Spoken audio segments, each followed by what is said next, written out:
En 2014, la Côte d'Ivoire vibrait de fierté parce qu'on avait Normandie Doué, l'oncle de Guilla Doué et Désiré Doué, un arbitre ivoirien qui avait été sélectionné pour officier à la Coupe du Monde au Brésil. C'était une consécration rare pour un officiel africain, surtout ivoirien. Bon, on était vraiment respecté sur le continent et au-delà, et M. Doué incarnait l'excellence et le sérieux de l'arbitrage ivoirien. Sa présence sur la scène mondiale était une source d'inspiration pour les jeunes arbitres et aussi un symbole pour le football ivoirien. Voilà. À l'époque, l'arbitre ivoirien semblait être à son apogée et en était porté par des figures comme M. Doué, M. Abouaka Sharaf, paix à son âme, qui était capable de rivaliser avec les meilleurs. Mais cette période glorieuse est bien lointaine. L'arbitrage ivoirien, qui était un motif de fierté, traverse une période, on dirait, marquée par les scandales, des accusations d'incompétence et une perte de confiance généralisée. Les récents incidents qui sont survenus lors du match Africa contre Issawazi et US Chologo contre l'UD Sport de Makori montrent douloureusement cette déchéance. Bagarre, vandalisme, accusation de viol, l'arbitrage ivoirien est au cœur d'une tempête qui menace l'intégrité du football national. Dans cette vidéo, on va vous expliquer comment est-ce qu'on est arrivé là et surtout qu'est-ce qu'il faut faire pour redonner l'image à l'arbitrage ivoirien qui a perdu son honneur. Tout commence par le week-end dernier. Voilà. Le week-end dernier, il y en a eu 2 matchs de Ligue 2 ivoirienne qui ont dégénéré en raison des décisions arbitrales controversées. Samedi, lors de la rencontre entre l'Africa Sport d'Abidjan et l'Issawazi, les décisions ont été jugées incohérentes et ont provoqué la colère des supporters. Ça a entraîné des échauffourées. Le lendemain, il y a eu un match entre l'US Chologo et le Leader Sport de Makori qui a pris une tenue un peu plus dramatique parce que à la suite, les supporters ont perçu que le match a eu un arbitrage biaisé. Il y a le cas de l'US Chologo qui a été caillassé. Ensuite, en plus des cas d'être caillassé, on a des supporters qui ont envahi le terrain du stade Robert Champeau. Ils ont vandalisé les installations. L'arbitre qui a été pris pour cible a dû fuir pour se réfugier dans les vestiaires. Le match a été télévisé et les gens ont vu toutes ces décisions arbitrales aux yeux de tous. Voilà, vous pouvez aller voir sur Facebook, vous allez voir la transmission de ce match, vous allez comprendre ce dont on parle. Mais ces incidents ne sont pas isolés. Ils s'inscrivent dans une série de scandales qui entachent l'arbitrage ivoirien. Dans ce même mois d'avril 2025, il y a un arbitre qui a été radié à vie par la Fédération ivoirienne de football pour avoir volé un téléphone portable. C'est un acte qui a jeté une ombre supplémentaire sur la profession. Ils sont payés à combien jusqu'à ce que un arbitre ait la volonté de voler un téléphone portable. Franchement. Ces événements alimentent un sentiment de défiance envers les officiels et qui sont perçus comme des incompétents, des corrompus ou des fous. Les supporters, les joueurs et même les dirigeants du club expriment leurs frustrations et le football ivoirien, qui était pourtant riche de talents et d'histoire, semble être freiné par cet arbitrage défaillant. Et aussi, on vous rappelle que ce n'est pas isolé. On a eu ce même genre de problème l'année passée où on a vu le match Iska contre Yamoussoukro FC où l'arbitre a fui pour aller dans les vestiaires. On a eu le match d'Africa, des matchs à réjouir. Bon, c'est un peu tout ça. C'est un peu, je dirais, c'est un peu de trop. Selon moi, la crise de l'arbitrage ivoirien, c'est un symptôme d'un problème structurel profond. La Côte d'Ivoire, c'est une nation de football. On a des clubs historiques comme l'Africa, des joueurs de classe mondiale comme on a eu Didier Drogba, Yaya Touré, des supporters passionnés aussi. Mais pourtant, l'arbitrage qui devait être le garant de l'équité et du spectacle est devenu un frein au développement du sport. Les incidents récents ne sont pas seulement les résultats d'erreurs individuels, mais ils reflètent un manque de formation, de supervision et de professionnalisme au sein du corps arbitral. La FIF, en tant qu'instance dirigeante, doit avoir une lourde responsabilité parce que si des arbitres comme Normandie Doué ont pu émerger dans le passé, c'est grâce à un système qui, à l'époque, valorisait la compétence et investissait dans la formation.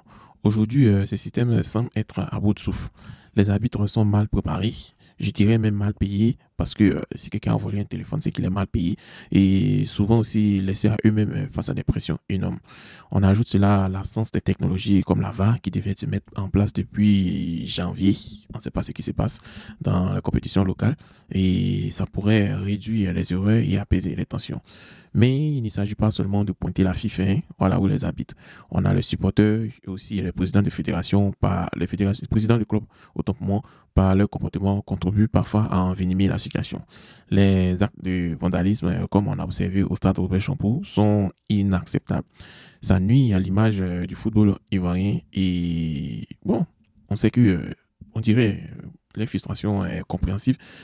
Ils investissent du temps, de l'argent, des émotions dans leur sport favori et se sentent trahis par des décisions arbitrales qu'ils jugent injustes. Pour sortir de cette crise, il faut vraiment faire une réforme ambitieuse et il faut se concerter. Voilà, il faut vraiment se concerter. La FIFA investit massivement dans la formation des arbitres. Ils doivent s'inspirer des modèles européens ou sud-américains où les officiels bénéficient des stages réguliers, des simulations et d'évaluations rigoureuses. La transparence doit également être renforcée. Il faut publier les rapports d'arbitrage, expliquer les décisions controversées, sanctionner rapidement les comportements déviants et qu'ils viennent des arbitres ou des supporters, même des présidents des clubs, il faut les sanctionner. Voilà. Ensuite, introduire la VAR dans une version un peu plus simplifiée qui pourrait changer la donne en Ligue 1 et en Ligue 2, surtout en Ligue 2 ou la montée en Ligue 1 qui pose beaucoup d'enjeux. Voilà. Donc, cher ami, c'est un peu ça les causes profondes. Mais bon, on va parler un peu des causes profondes. Voilà. J'ai donné mon point de vue, mais quand on regarde les causes profondes, on a d'abord des manques de formation et de suivi. Comparé à l'époque de M. Doué, les arbitres ivoiriens bénéficiaient de peu de formation continue. Il y avait des standards internationaux et les standards internationaux maintenant évoluent, mais l'arbitrage local peine à évoluer. Voilà. On a des conditions de travail précaires. Ils sont souvent mal rémunérés, donc ça peut les rendre vulnérables à la corruption. Voilà. Si on te paye 20 000, 30 000, 50 000, 100 000 et quelqu'un va te donner des millions pour corrompre un match, vous voyez qu'un arbitre peut rapidement être corrompu. Voilà. On a la pression des supporters. C'est vrai que le football, c'est une religion en Côte d'Ivoire. Les arbitres sont sous pression constante et parfois, ils ont des pressions physiques. Ça peut affecter leur concentration et leur impartialité. Aussi, on en est où avec la VAR? Parce que c'est une absence de technologie. Ils sont livrés à eux-mêmes. Ils prennent des décisions, des matchs à haute intensité où chaque erreur peut être fatale. On a aussi une certaine défiance institutionnelle parce que la FIFA même est critiquée pour son manque de leadership et de vision, ce qui affaiblit sa capacité à réformer comment on appelle l'arbitrage. Voilà. Donc, il y a des choses qu'il faut faire rapidement. Il y a des réformes immédiates comme restaurer la crédibilité de l'arbitrage. Il faut un arbitrage de qualité, autant pour moi, qui va donner confiance aux joueurs, aux supporters et aux investisseurs. Ça va renforcer aussi l'attractivité du championnat. Il faut améliorer la compétitivité parce que on veut des matchs mieux arbitrés qui va permettre aux équipes de se concentrer plutôt que sur le jeu que des contre-fesses. Voilà. Ça va favoriser l'émergence des nouveaux talents. Voilà. Ça va réduire aussi les violences. En diminuant les erreurs arbitrales, ça va limiter les frustrations qui conduisent à des actes de vandalisme ou de bagarre. Et aussi, ça va nous permettre aussi d'avoir un rayonnement à l'international. Et aussi, bon, les clubs aussi, les joueurs vont voir que les décisions sont équitables, donc ils vont respecter le travail de l'arbitre. Voilà. C'est bien beau qu'on fasse des réformes, comme toutes ces réformes que j'ai dit, mais le problème, c'est que c'est un coût financier. Voilà. Comme mettre en place la VAR, c'est vraiment coûteux.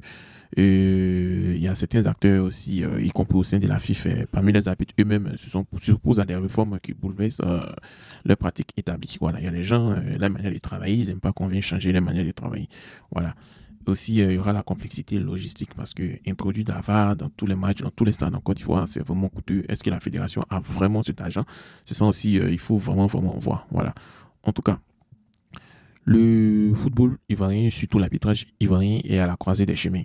D'un côté, il porte encore en lui des souvenirs d'une grandeur passée, incarnée par des figures comme M. Nomandie Doué. De l'autre, il est englué par une crise de confiance qui menace l'avenir du football ivoirien. Les incidents récents, des bagarres, des accusations de vol sont des signaux d'alarme qui seraient irresponsables d'ignorer. La Côte d'Ivoire, avec son histoire footballistique qui est riche et aussi on a des ambitions régionales, ne peut se permettre de se laisser baigner par un arbitrage sombre et médiocre. médiocre, autant pour moi. Donc, la FIF, les clubs, les supporters, les arbitres eux-mêmes doivent s'unir pour donner ces lettres de noblesse à l'arbitrage ivoirien. Cela passera par des investissements, des réformes courageuses et une prise de conscience collective. Au bout du compte, un football sans arbitrage juste et respecté n'est qu'un spectacle inachevé, loin de la passion et de l'excellence. Voilà. Donc, que pensez-vous de l'arbitrage? Et j'aimerais avoir vos commentaires. Voilà. Qu'est-ce qu'il faut faire pour réformer l'arbitrage ivoirien en commentaire? Voilà. Merci. Et puis, on se dit à très bientôt pour une autre analyse.